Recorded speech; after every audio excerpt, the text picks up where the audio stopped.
नमस्कार दोस्तों, आज हम आपको एक ऐसे केस के बारे में बताने जा रहे हैं जो ज्यादातर भारतीयों को पता ही नहीं है। वह केस है नेशनल हेराल्ड। आज हम जानेंगे क्या है नेशनल हेराल्ड केस। 2012 में भारतीय जनता पार्टी के नेता और अधिवक्ता सुब्रमण्यम स्वामी ने एक निचली अदालत के समक्ष एक शिकायत दर्ज की, जिसमें आरोप लगाया गया कि यंग इंडिया लिमिटेड द्वारा एसोसिएटेड जर्नल्स लिमिटेड के अधिग्रहण में कुछ कांग्रेस के नेता धोखाधड़ी और विश्वासघात में शामिल थे।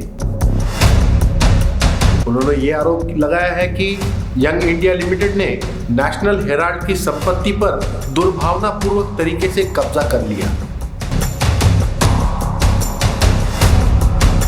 दोस्तों, अब हम जानेंगे नेशनल हेराल्ड के बारे में। नेशनल हेराल्ड 1938 में अन्य स्वतंत्रता सेनानियों के साथ जवाहरलाल नेहरू द्वारा स्थापित किया गया एक समाचार पत्र था। इसका उद्देश्य भारतीय राष्ट्रीय कांग्रेस में उदारवादी ब्रिगेडों की चिंताओं को आवाज देना था।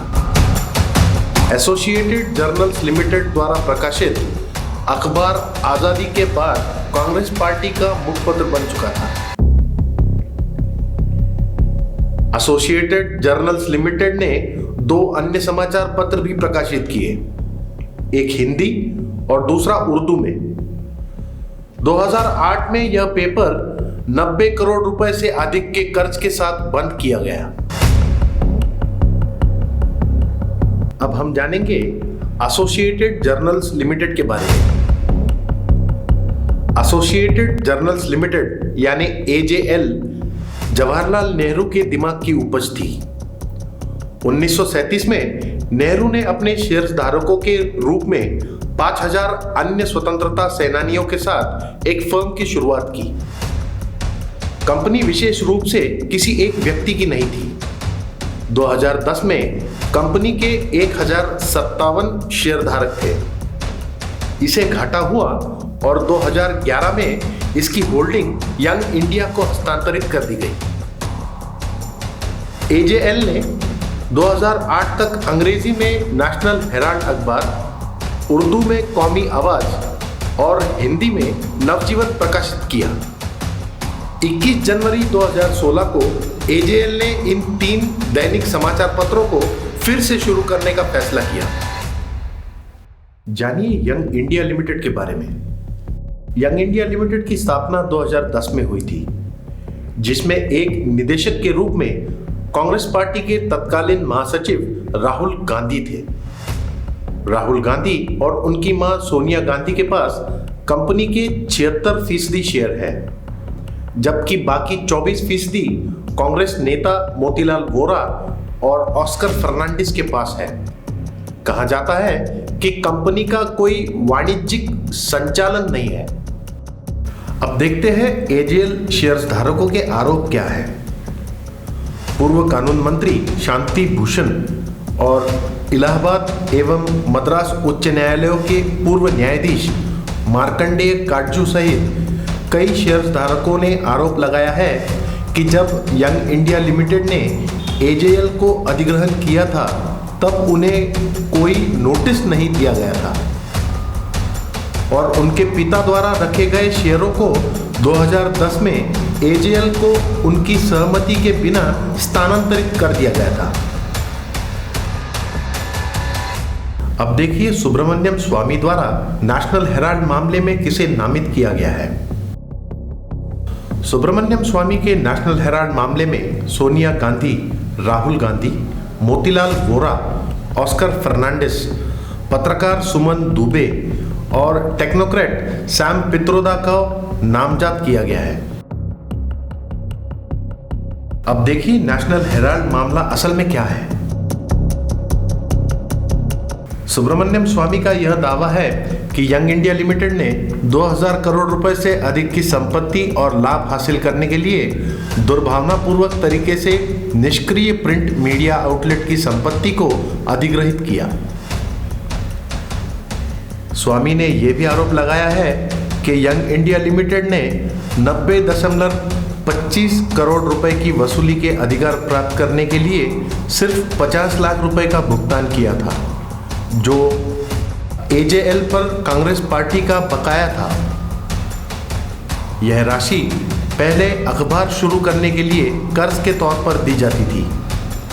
उन्होंने यह भी आरोप लगाया है कि एजेएल के द्वारा दिया गया ऋण अवैध था, क्योंकि यह पार्टी के फंड से लिया गया था। 2014 में प्रवर्तन निदेशालय ने यह देखने के लिए जांच शुरू की कि क्या इस मामले में कोई मनी लॉन्ड्रिंग है। 18 सितंबर 2015 को यह बताया गया कि प्रवर्तन निदेशालय ने नेशनल हेराल्ड मामले में अपनी जांच फिर से खोल दी थी। अब जानिए इन सभी आरोपों पर कांग्रेस की क्या प्रतिक्रिया थी। कांग्रेस पार्टी ने दावा किया है कि यंग इंडिया लिमिटेड को दान के उद्देश्य से बनाया था, न कि किसी लाभ के लिए। कांग्रेस ने यह भी दावा किया कि लेन देन में कोई अवैधता नहीं थी, क्योंकि यह कंपनी के शेयरों को स्थानांतरित करने के लिए केवल एक वाणिज्यिक लेन देन था। इसमें स्वामी द्वारा दायर की गई शिकायत पर भी आपत्ति जताई गई। कांग्रेस ने इसे राजनीति से प्रेरित करार दिया था। अब देखते हैं नेशनल हेराल्ड मामले में अब तक की कहानी क्या है। 2015 में सुप्रीम कोर्ट ने सुब्रमण्यम स्वामी को उच्च न्यायालय में त्वरित सुनवाई के लिए एक मामला बनाने के लिए कहा था। सोनिया गांधी एवं राहुल गांधी को 19 दिसंबर 2015 को निचली अदालत ने इस मामले में जमानत दे दी थी। 2016 में सुप्रीम कोर्ट ने मामले के सभी 5 आरोपी, जिसमें सोनिया गांधी, राहुल गांधी, मोतीलाल वोरा, ऑस्कर फर्नांडिस और सुमन दुबे को कुछ छूट भी दी थी।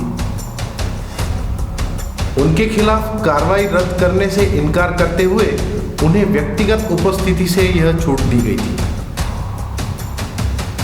2018 में केंद्र ने 56 साल पुराने स्थायी पट्टे को समाप्त करने और हेराल्ड हाउस परिसर से एजेएल को इस आधार पर बेदखल करने का फैसला किया कि एजेएल कोई मुद्रण या प्रकाशन गतिविधि नहीं कर रहा था।